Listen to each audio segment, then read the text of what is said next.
একতানতা। ঠাকুরের দেহ মন এমন একটি যন্ত্র হয়ে উঠেছিল যে যে ভাবটি সেখানে উঠত তা পরিপূর্ণ রূপে প্রকাশিত হতো। ছোট শিশু যখন সরল থাকে তখন তাদের মনে কোনো ভাব হলে সমস্ত দেহের মধ্যে তা ফুটে ওঠে। তার কথা বললে লক্ষ্য করা যায় সমস্ত দেহ দিয়ে তারা কথা বলছে। ঠাকুর ঠিক এরকমই ছিল। যে দেবতার চিন্তা বা ভাব মনে উঠেছে দেহটি সেইভাবে ভাবিত হতো। এরকম অনেক দৃষ্টান্ত কথামৃত বা অন্যত্র পাওয়া যায়। যখন শ্যামপুকুরে বাড়িতে সে থাকাকালে ঠাকুরের কথা মতো কালী পুজো আয়োজন হয়েছে। প্রতিমা আনা হয়নি, কে পূজারী হবেন তা ঠিক হয়নি। পূজার কথা বলতে বলতে হঠাৎ ঠাকুরের মায়ের ভাব এমনই ভাবিত হলেন যে তিনি ভয় করা হয়ে উঠলেন। গিরিশ প্রভৃতি তখন দেখেছেন যে মায়ের জন্য আর মাটির প্রতিমা কি দরকার, এই তো মা, সাক্ষাৎ মা। তখন সকলে জয় মা বলে তার চরণে পুষ্পাঞ্জলি দিচ্ছেন। ঠাকুর সমাধিস্থ অলৌকিক নয় লৌকিক দৃষ্টিতে দেখতে হবে যে বিশেষ কাল মাহাত্ম্য অনুসারে ঠাকুরের ভিতর যে ভাবটি ফুটে উঠত সমস্ত দেহ তাতে রূপায়িত হতো।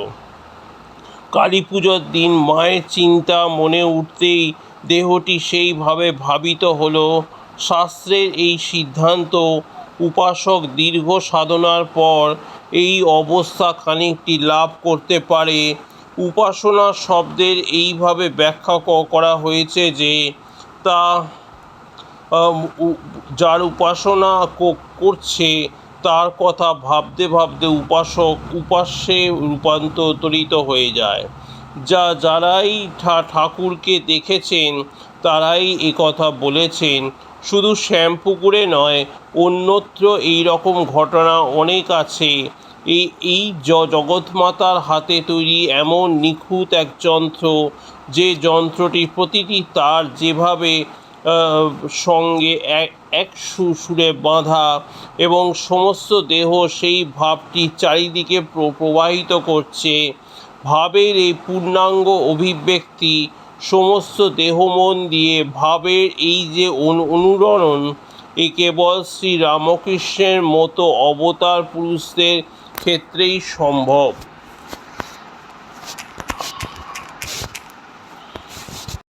রামকৃষ্ণের উপদেশে বৈচিত্র্য।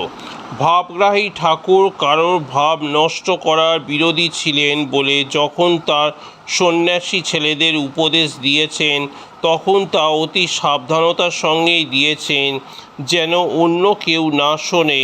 এই সাবধানতা কি তার পক্ষপাত? তা নয়।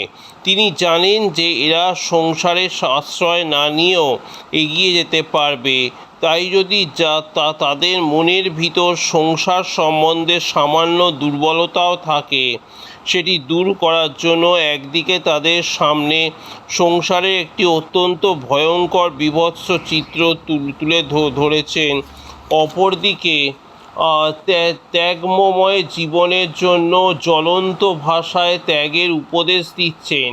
কিন্তু গৃহস্থ জীবনে যার সাধনের পক্ষে অনুকূল এই তীব্র ত্যাগের আদর্শ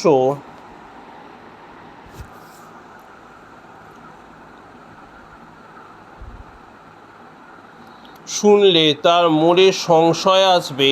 তাই ঠাকুরের এই সাবধানতা মনে রাখতে হবে। নিজের আশ্রমে যদি শ্রদ্ধা না থাকে সে কখনো এগোতে পারে না। তাই সংসারীকে সর্বদা মনে রাখতে হবে এই সংসারটি একটি তুচ্ছ জিনিস নয়, এটি ভগবানের দিকে যাবার একটি উপায়। সংসারী জীব বলে নিজেদের তুচ্ছ ভাবার এই স্বভাব অনেকের আছে, সেটা ঠিক নয়। ঠাকুরের আদর্শ তা নয়। সংসারতি ইতি সংসার, জন্ম মৃত্যুর মধ্য দিয়ে যেই যাচ্ছে সেই সংসারী। এই দৃষ্টি নিয়ে দেখলে সংসারী নয় কে? ঠাকুর তাই সকলকে বলছেন এগিয়ে পড়ো, যে যেখানে আছো ভগবানকে লাভ করার জন্য এগিয়ে চলো।